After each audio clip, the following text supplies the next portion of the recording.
uniting the races with truth instead of dividing them with lies. We're also rebuilding the family by rebuilding the man. I am Jesse Lee Peterson. Good morning. Thank you so much for being with me. I absolutely appreciate it. Thank you, folks. It is the last day of the work week again. And I know we just had one, but it is the last day of the work week. Open line Friday, whatever's on your mind day. Get it off your chest day.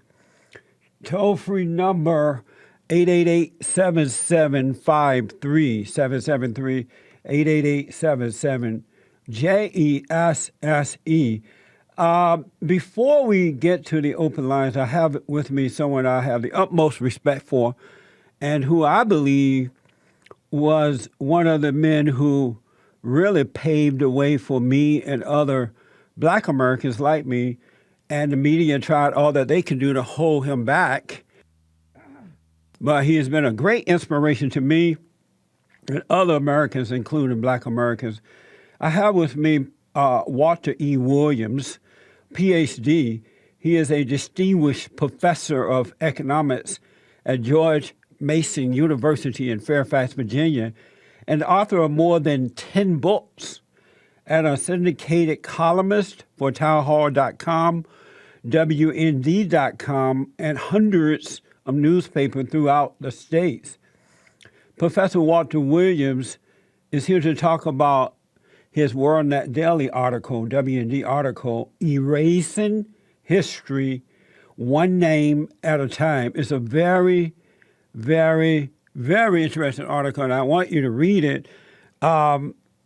Professor William, good morning, sir, and welcome to the show. Thank you for coming on. Good morning to you. Good morning to you. Yeah, I appreciate you being here. A very, very interesting article about erasing history one name at a time. Stanford University students are going after a famous Franciscan priest who was mean to Indians.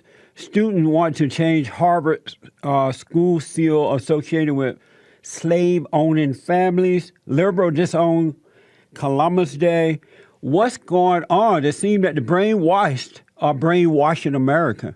I don't have a very, very good answer for you, but it's going on, and it's being tolerated at a number of universities. As you said, Stanford University, they recently canonized Junipero Serra. He was a Franciscan priest, but he didn't treat the Indians very nicely. So Stanford University students want to eliminate his name from every place at Stanford University. But kind of interestingly, they don't want to rename the whole school, because Stanford was the Leland Stanford, very, very wealthy person. He was very nice to the Chinese who were involved in railroad building. And so the students want to keep the prestigious name Stanford, but they don't want to get rid of it. At some schools, and matter of fact, many schools, and even some cities, have changed Columbus Day. They don't call it Columbus Day anymore. They call it Indigenous Peoples Day. Wow, that's amazing. That's right. And then at Princeton University, they want to remove President Woodrow Wilson's name, who was the president of Princeton University, but he was also a racist as well, and he was a racist when he became the president of the United States, because he was the fellow who resegregated the civil service, and he was very, very proud to show the D.W. Griffith's Birth of a Nation, a racist movie, at the White House on several occasions. Mm. But however, I think that, this is the kind of things these are the kind of actions that you see during the Soviet Union. That is, people who are politically incorrect, they want to change the name, they want to change city names from Stalingrad from Leningrad to Stalingrad, and so I think it represents a misunderstanding of history. That is, you don't have to honor people who are racist, but you can't change history by changing names. As a matter of fact, I wouldn't want to change history in that way because it's really nice to travel the country and look and read about history of this great nation. It shows us how far we have come and how far this country have come in order to make amends for slavery. Yeah. Oh, yes. And then the point that I made in this week's column is that slavery has been something that's been going on since the beginning of mankind. Yeah. And matter of fact, in most languages, the word for slave is Slav, and it's derived from the Slavic people who are among the first slaves. And so it's the difference between the West, that's the Great Britain and United States, with their slavery, it was that they tried to do something about it. That is, Great Britain tried to stop it, and we had a very costly war that was involved with slavery.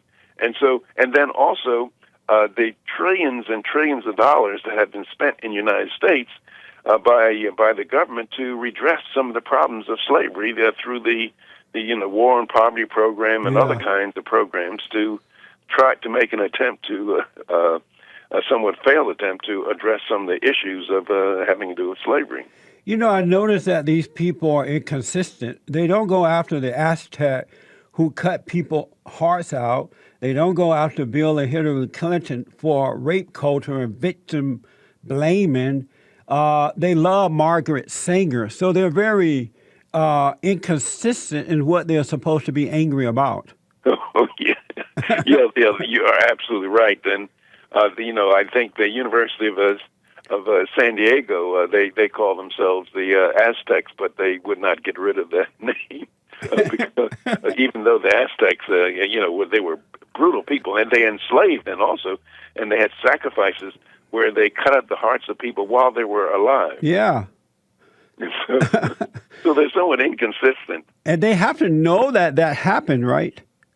Well, I would guess so. But see, one of the problems that we have on college campuses now is that many of the professors and administrators, they are the grown-up hippies of the 1960s.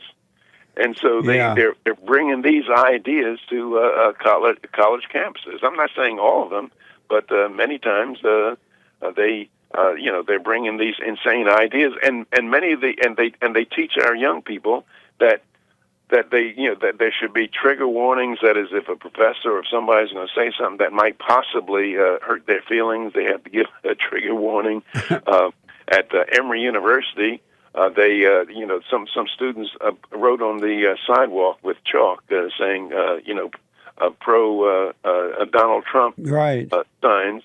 And the students were crying, and they were saying that's racism. And the president of the university, he just made a rule: no more chalk on campus, no more chalk writing on campus. Wow, I noticed that the teachers are very selective in what they teach.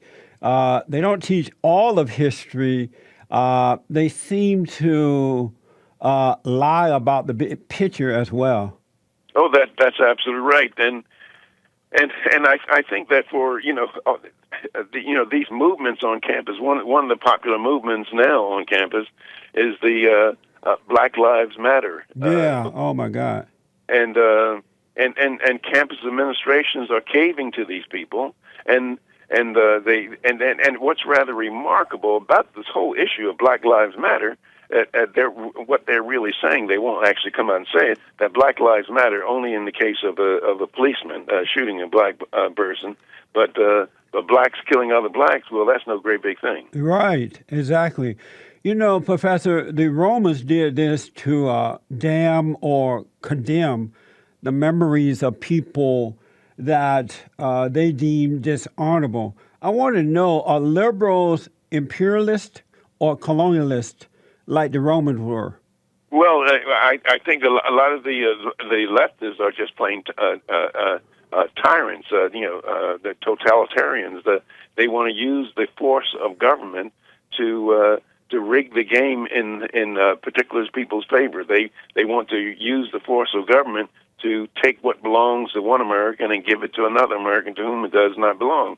And they share a lot of the characteristics of totalitarians. It's amazing that they're doing this while at the same time they call Christians and conservatives fascists. That's absolutely right. And I don't know. I think what has happened in our country, there's been a difficulty in terms of education. That is, people today they don't think critically. Yeah. They just fall easy prey to something that sounds good, and that works right into the hands of people who want to control our lives. I think you and I would agree that this is silly, but I want to know from you: is it evil? I think it's evil and silly. A lot of things that goes on college campus, because these young people are being trained to be a socialist. You know, the whole, you know, if they've done surveys on college campuses and they ask young people about the freedom of speech, and so many young people they don't believe in freedom of speech if it hurts somebody else's feelings. And I've always said that the true test of one's commitment to freedom of speech does not come when he allows people to be free to say those things with which he agrees. The true test of one's commitment to freedom of speech is when he allows people to be free to say those things that he finds utterly offensive. Amen to that. Let me take a quick break. 888-77-JESSE. Professor Walter Williams is with me. Back in a moment. All right, folks, welcome back. I'm talking with Professor Walter Williams of George Mason University. And a very interesting article. Professor, before, I don't want to run out of time, I want you to tell the folks how to get your book. You've written at least 10 or so, and to read your articles and things like that. Well, I think it's relatively easy. My website is walterewilliams.com. That's walterewilliams.com. And on my website, I have all the books that I've written, and then also there are a number of videos. And matter of fact, there's a video that the listeners might find very interesting. It was shown on PBS on a number of stations last year, and it's called "Suffer No Fools," and it's a autobiography of my life, taken from a book that I wrote up from the projects. And it was made into a film that I think was very, very nicely done. Yes. And so, again, if they go to walterewilliams.com, and then also on my webpage, they can sign up to be on my mailing list for my syndicated columns and other stuff that I would mail out every once in a while. Great. Before I go back to the questions here, I want to know, because I've been aware of you for the last 28 years, when I first woke up. And prior to that, I know the media fought against you and other black men who were good example for all people. What is the one thing that, I don't know if there's one thing, what made you so smart and what has kept you going? Well, I think in terms of my education and my ideas, I think a whole lot of it was generated by having a bunch of tough teachers and a tough mother as well, and a tough stepfather, and as I frequently tell people, I am very, very happy that I got virtually all of my education. I just had my 80th birthday. Wow! I tell people that your voice sounds so strong to be 80. But I tell people that I am very happy that I received just about all of my education before it became fashionable for white people to like black people. and so what that meant is that teachers, they did not give a damn about my self-esteem. And when I earned an A in a class, it was an honest-to-God A, and when I got a C or a D, it was an honest-to-God C or D. They held me to very high expectations. Now today, many black youngsters are not held to higher expectations. People take into consideration the discrimination, poverty, and slavery, and all this kind of stuff when they deal with black students. But I think that's a great disservice when people do that. That is, I mean, 3 times 3 is 9, and I don't care whether you're poor, white, black, have a heritage of slavery and stuff like this. Yeah. And if people let you get away with saying that is 8, they're not doing you any favor. So your education was better because there was no white guilt back then. Oh, that's right. And I think that white guilt it has been very, very harmful for black people. That is, many white people accept behavior from black students that they would not begin to accept from white students. For example, at a number of universities, black students can demand a black-only dormitory. Now, if white students did that, they say, well, we only want a white-only dormitory, people would be up in arms. Yep. And all kinds of the foul language, and one of the things that I find thoroughly disgusting with black people calling each other niggers, and in front of white people, and when I was a kid, if you called somebody a nigger, you had a fight on your hands. Yeah, that's right. When I was growing up, I grew up on a plantation down in Alabama, so maybe that's why, but I don't remember hearing that word that often. If I heard it at all, I'm sure I did, but it wasn't a part of our vocabulary at all. Oh, that's absolutely right. And so that shows a sense of disrespect. And then another thing is happening that's allowed to happen, that at our schools, I mean, all the violence at schools, and what these people are saying, it's a betrayal to the people those black people who years ago fought and died so that black people can get an education, and now black people can get an education, and they go to school and destroy the school, fighting in school, beating up teachers, won't do their homework, and won't get an education. That is a betrayal to the people who died in civil rights marches to make sure the black people had a chance to get an education, and it's a disgusting betrayal. And so they have to recognize, as you do and I do, that this is happening. There's no one, I mean, they don't care or what, because it's only getting worse for young blacks especially. They don't care about that, or how do they expect this to turn out? Well, I don't know. But I am very glad that we didn't have the kind of mentality around in the 1920s, 30s, and 40s and 50s that we have today among black people. If that were the case, we'd still be in Jim Crow. We'd still have lack of opportunity because the black people back years ago, they had the bravery and the common sense and the self-discipline to do the right thing. They sure did. I wanted to know, we've run out of time, so I got to get this in. Who are you supporting in this presidential campaign? Well, you know what? I haven't listened to any of those people. I haven't listened to any of the debates, and I'm just thoroughly disgusted with the political process, and I'm not supporting anybody yet. And I can tell you, the Democratic candidates, if they were to win, either one of them, I think would be a disaster for our country. I agree. It's amazing the impact that all this stuff is having on the country. My final question, Professor, are there more people fighting for evil than good? Because it seems as though the people who are against America, who are against good, seem to be winning. Is that because there are more people on the side of evil now?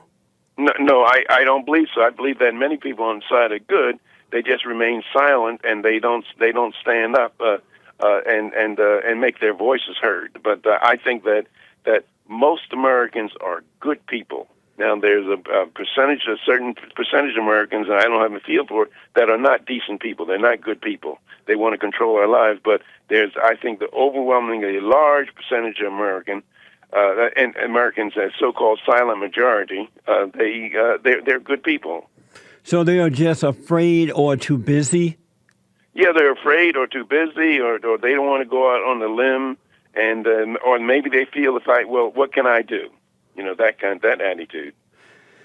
Amazing. I have truly, as always, enjoyed speaking with you. I've learned a lot from you. You don't know this, but you've inspired me over the years, and I really, really do appreciate you and Justice Clarence Thomas and other men like you have gone forth and made it possible for me to do what I do. Thank you for that. And thank you. Thank you. And thanks for coming. Thanks for coming on. God bless you.